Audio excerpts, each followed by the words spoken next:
રાધે રાધે મિત્ર, રાધે રાધે. કેમ છો? બચાવડે તમે બધા તો મજામાં જ હશે. અને હા મિત્રો, આજે જોરદાર શાક બનાવ્યું. અને હા, અમાર મમ્મી શું કરે એ તમને બતાવે. અને આજે સોનું શાક બનાવવાનું એ પણ તમને બતાવે. આપણે બધું મમ્મી પૂછી જાય, મમ્મી આજે સોનું શાક બનાવવાનું છે? સાક્ષી દેશી ગવાનું. દેશી ગવાનું? હવે મમ્મી કોણ લાવ્યું તું મમ્મી? દાદી લાયા હા, હતા. દાદી લાયા હતા. કેવી રીતે બનાવવાનું મમ્મી? આ બાફી નાખી શાક. બાફી નાખ્યું? હા, અને પછી શું કરવાનું? આમાં બધો મસાલો નાખવાનો પછી વઘારવાનું. હા, વઘારવાનું. હા, જો મિત્રો, આજે દેશી ગવાનું શાક. મિત્રો ફાઇનલી તમે સાક્ષી તો તમને કહી દીધું આજે દેશી ગવાનું શાક. તો આજે શાક કેવી રીતે બનાવવું એ ફરી વાર આપણે પૂછી જોઈએ. હું કેવું સાક્ષી? અને કેવી રીતે? અને હા, આજે રોટલા સોના બનાવવા સાક્ષી? બાજરીના. તો મને કહ્યું પપ્પા આજે મસ્ત તમને શાક બનાવીને મમ્મી બની આલવાની છે અને આપણે બધા ખાશું. અને સાક્ષી તો પહેલી વાર ખાશે. હું કેવું સાક્ષી? હા, હું તો પહેલી વાર ખાઉં છું. હા, એ પણ દેશી ગવાનું શાક. અને રોટલા સોના બનાવવાના છે? બાજરીના પપ્પા. વાવ, જો બાજરીના રોટલા અને દેશી ગવાનું શાક. તો આજે દેશી ગવાનું શાક તો ખાણી તો જબ્બર મજા. અને કોણ લાવ્યું તું સાક્ષી? આજે આપણા વાળા દાદી લાયા હતા ખેતરમાં, બાજુવાળા ખેતરમાં. અત્યારે હાલ જો ગવાની શાક બાફી નાખી છે.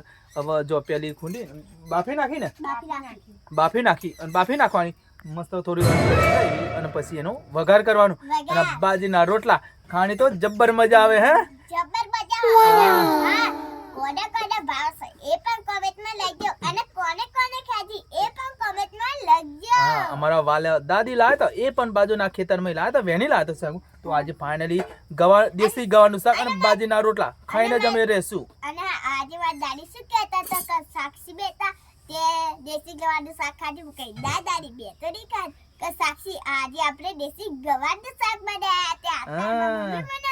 તો ફાઇનલી અત્યારે જો દેશી એ પણ દેશી ચૂલા ઉપર, અમારે તો ગામડામાં તો દેશી ચૂલા ઉપર જો મેલ્યું છે એના ઉપર વઘાર કરવાનો અને બધો મરી મસાલો નાખ્યો છે.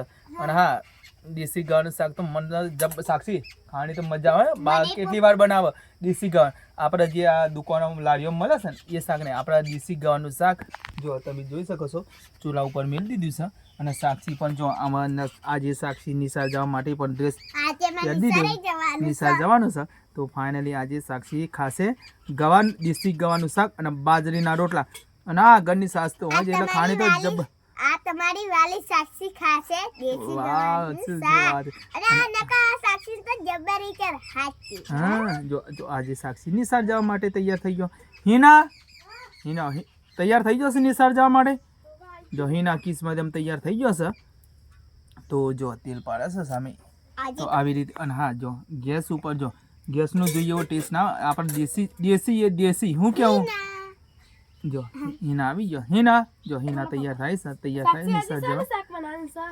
અરે હિના આજે તો મસ્ત શાક બનાવ્યું છે. કે તો ખરી જો પેલા વાવ દેશી ગવાનું શાક. હા હિના તે કદી ખાધું? જો હિનાએ પણ હિના એક બે વાર ખાધું. પણ અમારો સાક્ષી આજે પહેલી વાર ખાશે દેશી ગવાનું શાક અને બાજરાના રોટલા.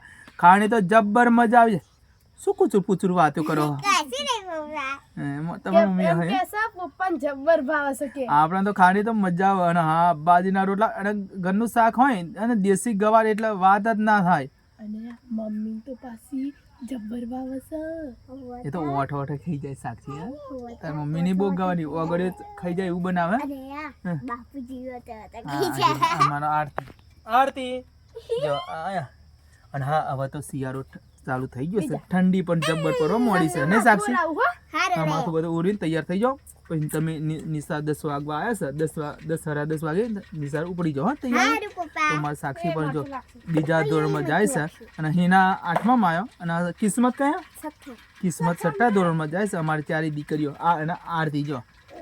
આરતી જય માતાજી કહો મિત્રો. જય માતાજી બોલો. આરતી પહેલા જ જાય છે.